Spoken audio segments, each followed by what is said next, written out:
But are the lawsuits a part of the job? Well, people don't sue people without money unless they're idiots. So what they look for is a deep pocket.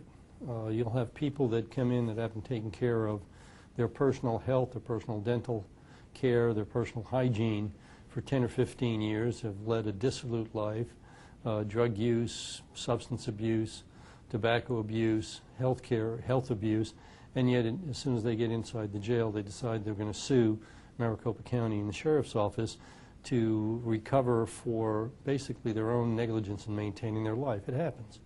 That's part of the reality of being in the governmental business and the reality of running something that is in essence the size of a small town where nobody wants to be there. This is like between 7,500 to 10,000 people that are confined because of judicial orders. They don't want to be there. They want to be someplace else, even though they're there by their own actions.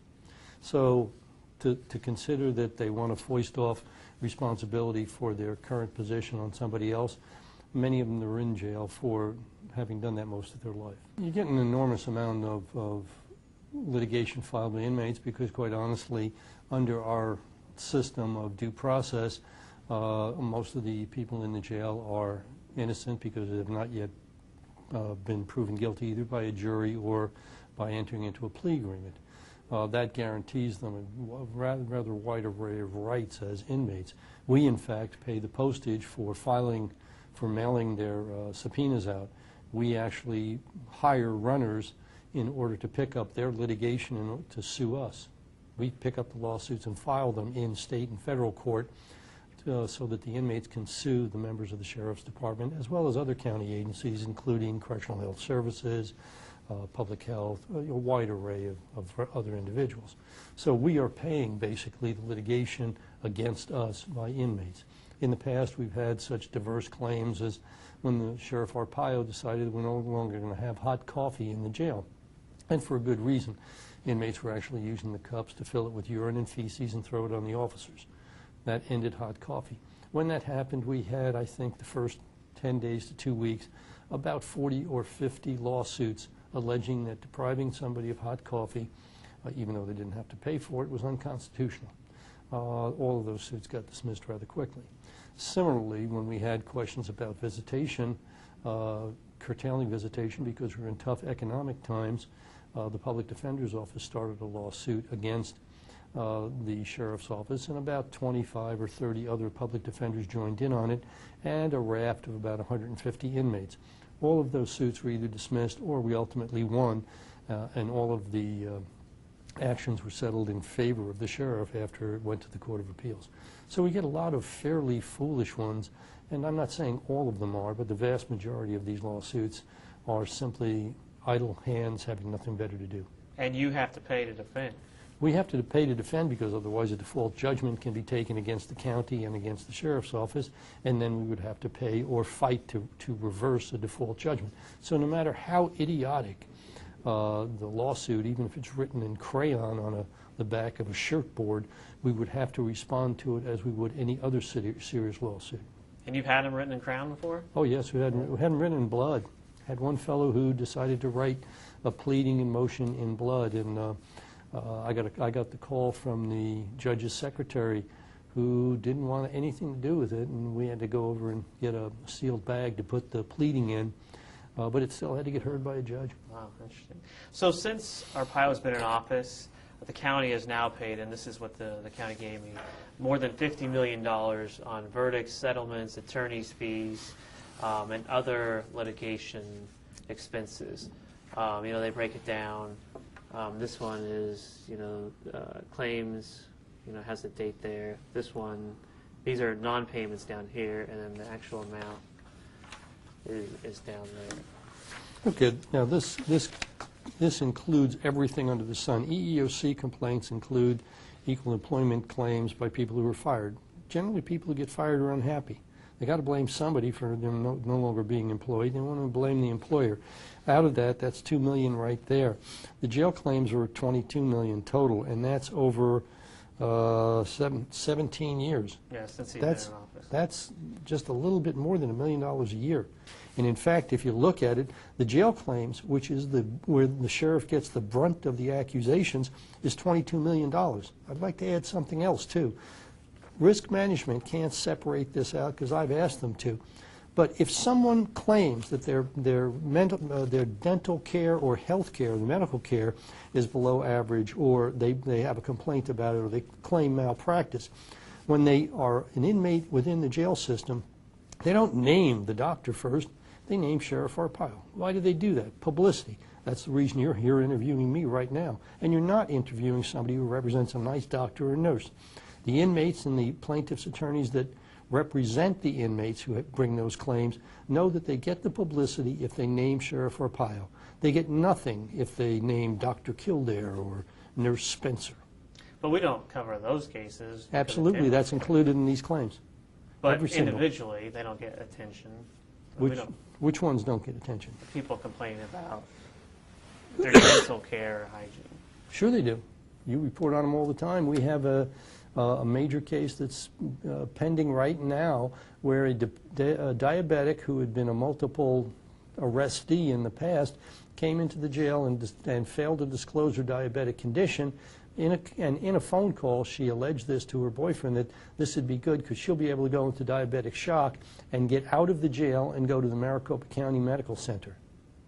We're defending that claim now. Who was it against first? It was against Sheriff Arpaio. And what is it? What's the real gist of it? It's dental, it's health care, medical care.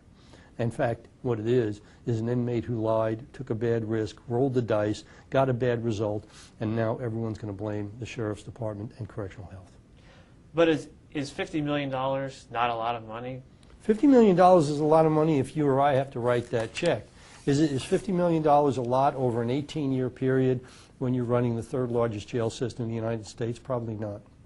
Probably not, because these claims, as you've already indicated, include all of the costs of litigation, all of the attorney's fees, filing fees, our expenses in defending. That's an enormous amount of money over a long period of time. Would they rather we not defend it and roll over and play dead? No, I think the taxpayers say defend those cases because you have to.